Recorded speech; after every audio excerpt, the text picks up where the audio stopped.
compound, and I think it's probably best that Neil and I just quietly make our way to the back here as those rounds come in. Considerable lethality, the gunfire, used in the Falklands, used in the Gulf, and still as current as it is today as it was 100 years ago and 150 years ago in the times of Nelson. Pirates' heads are down, they're basically wondering what on earth has happened, and you'll soon see the Royal Marine landing craft to the centre of the beach starting to make her run. So the landing craft vehicle personnel, really the workhorse of our amphibious fleet, crewed by a Royal Marine coxswain. I don't think it's an overstatement to suggest that the Royal Marine coxswains are the best coxswains of small boats in the world.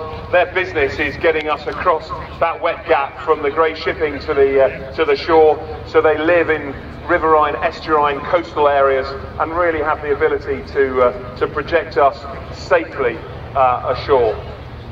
The landing craft vehicle personnel, the LCVP, well, she can take 35 fully laden Royal Marines. She can take us 210 nautical miles. That's got range sort of over the horizon. And what have we got here? Well, goodness me, we've got two Vikings that have been landed further down shore. This is a uniquely Royal Marine piece of equipment.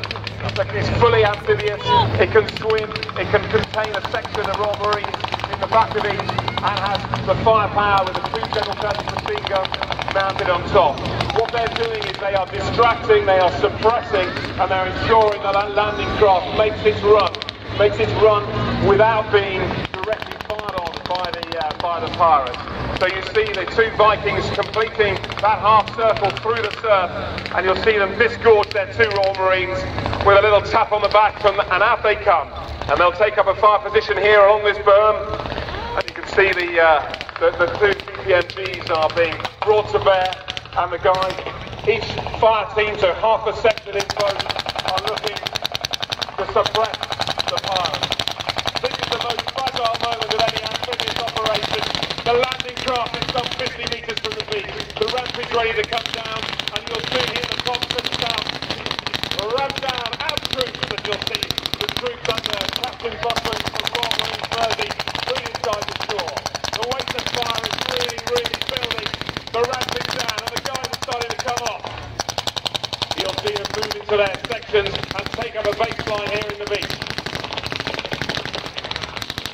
Conserving ammunition is essential. So whilst you hear that massive rate of fire, the guys are all, every single one of them is confident in exactly how much ammunition he has left and how much he's expected. You'll see a fire team of 4 men, 2 fire teams in a section, 3 sections in a troop. We have a troop miners here today. They're looking to pepper pot forward. So 4 men move, they're covered by 4 men, and you'll see them always moving when they're covered by their mates. Very soon they will look to stack on this compound wall. This is a technique earned in Afghanistan over the last 10 years, part of our modern urban combat technique, where the guys will stack up 4 in a row, holding each other, ready to go, and you'll see the grenade come through, the tap on the arm, and then the guys will come through. So you've got 4 men, a fire team on both sides of the compound. Everybody else has stopped firing. Why have these guys stopped firing? Because they basically got friendlies in their arc of fire. So stop from the section commander as we wait for this. Overwatch from the 2 helicopters. In goes the grenades. This is when Ben from Phonics is probably going to start crying for his mummy, I think. He's in. The grenades are in. The rounds are being fired. Now, ladies and gentlemen, we're not looking to capture this compound. We're looking solely to exploit any exploitable information. So the guys will be looking to extract computers, mobile phones, maps, anything which can help us in the next operation. Nothing there, so they're looking to peel back. And this is really just the reverse of what has happened with the guys, the fire teams down, being covered. And you can see the 2 GPMGs, the general purpose machine guns on top of those Vikings, looking out away from the action. Why are they doing that? They are preventing further enemy incursion, just in case there's another bunch of pirates we don't know about. Very unlikely with the eyes and ears of the Merlin up there, but you can't be too careful. So we're again at this very fragile moment in an amphibious operation when the guys are going to hop back onto the landing craft. They'll do this as 2 sections, 1 section covering the other. They'll pull them back, And there's Captain Buckland. His daytime job, would you believe, is a police officer in the Nottinghamshire Constabulary, and a part-time Royal Marine with experience on a tour in Afghanistan as the first guy goes back on. You'll see the little tap on the shoulder. Why is he doing that? It's bright daylight, you can see what's going on. This is a skill and drill you do at all times.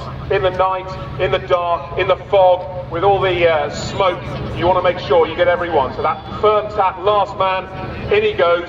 Oh my word, have we left one? No, we haven't. He's picked up and gone. And then you'll see the same thing here, with the first man in each fire team curling back into the back of that Viking and looking to go. 1, 2, 3, 4, and the last man will be the guy with the Mini-Me. And you'll see the guys heading off. The Royal Marines are only 4% of defence manpower, just a little under 7,000, but the guys have performed extraordinarily well on operations in the last 10 years. 10 years of blood and treasure, but they've secured over 25% of conspicuous gallantry crosses and military crosses in that campaign. But really, 2014 not only is our 350th birthday, it is that heralds the return of the Royal Marines to the heart of the Royal Navy. We have Royal Marines on ship detachments, as you've seen today, as anti-piracy, counter-narcotics, and ready to deploy on the next kinetic operation if a conflict prevention agenda doesn't happen.